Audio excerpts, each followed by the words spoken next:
নাটোরে বাগাতিপাড়ায় ভাঙ্গা সড়কে জনদুর্ভোগ। বাগাতিপাড়া প্রতিনিধির তথ্যচিত্রে ডেস্ক রিপোর্ট। নাটোরের বাগাতিপাড়ায় ২ নং জামনগর ইউনিয়নের চৌধুরীপাড়া সরকারি প্রাথমিক বিদ্যালয় থেকে শাহপাড়া রমজানের বাড়ি পর্যন্ত ১.৫ কিলোমিটার সড়কে বর্তমানে বেহাল অবস্থা। সীমাহীন জনদুর্ভোগের কারণে এলাকার মানুষ অনেকটাই ক্ষুব্ধ। কৃষিপ্রধান এলাকা হওয়ায় কৃষকরা তাদের উৎপাদিত ফসল বাজারজাত করতে গিয়ে প্রতিনিয়ত পড়ছে বিপাকে। এদিকে চৌধুরীপাড়া সরকারি প্রাথমিক বিদ্যালয় সংলগ্নে নাটোর সুগার মিলের আওতায় একটি আখ সেন্টার রয়েছে। জামনগর ইউনিয়নের সকল আখ চাষিরা ওই সড়ক দিয়ে মহিষের গাড়িতে করে আখ নিয়ে যায় সেন্টারে। পরবর্তীতে ওই আখগুলো ট্রলি নিয়ে নাটোর সুগার মিলে পৌঁছানো হয় ওই রাস্তা দিয়ে। স্থানীয়রা জানান, ৪৫০টি পরিবারে আনুমানিক ১৫০০ মানুষের বাজারঘাট উপজেলা সহ জেলা শহরে যাতায়াতের প্রধান সড়ক এটি। এই সড়কের এমনই বেহাল অবস্থা যে কোথাও কোনো পিচের চিহ্ন বলতে পর্যন্ত নেই। এই শুকনো মৌসুমে বেশ জায়গায় সড়ক ভেঙে ধুলোবালিতে একাকার হয়ে গেছে। সড়ক দিয়ে কোনো যানবাহন চলাচলের উপায় নেই। এই সড়কটি পাকা হওয়ার ১৬ বছর পার হলেও একবারও সংস্কার কাজ না হওয়ায় সড়কটি এখন মাটির রাস্তা থেকেও খারাপ হয়ে গেছে। যানবাহন চলাচল দূরের কথা, পায়ে হাঁটাও দায় হয়ে পড়েছে ওই স্কুলের শিক্ষার্থীদের।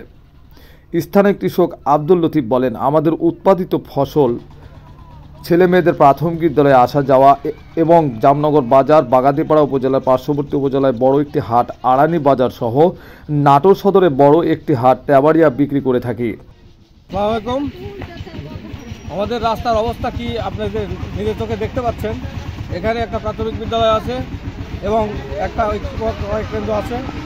এই জায়গাটা এতই দুর্গম যে এখানে যে কোনো মুহূর্তে একটা ছেলে গাড়ি আগে পড়ে অ্যাক্সিডেন্ট হতে পারে।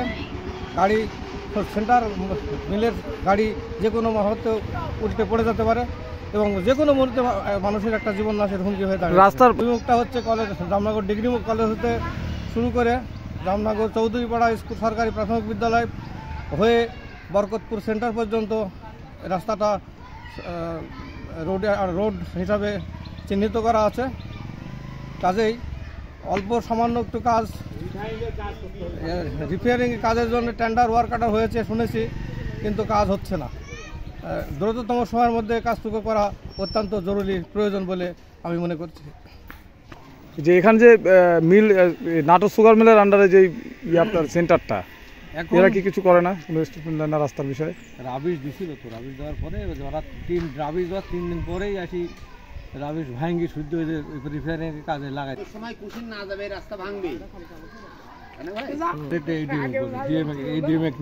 তিনি কি বলেন?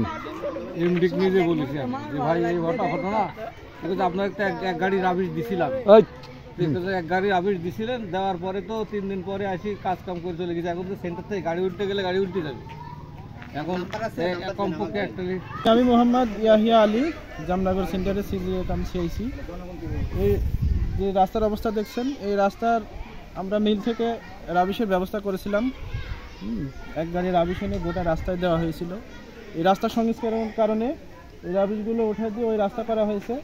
কিন্তু এই পরিস্থিতিতে এখানেও রাবিশগুলো আমরা ওই একদম পালিশ করে দিয়ে, সুন্দর করে পানি দিয়ে একটা ব্যবস্থা করা হয়েছিল।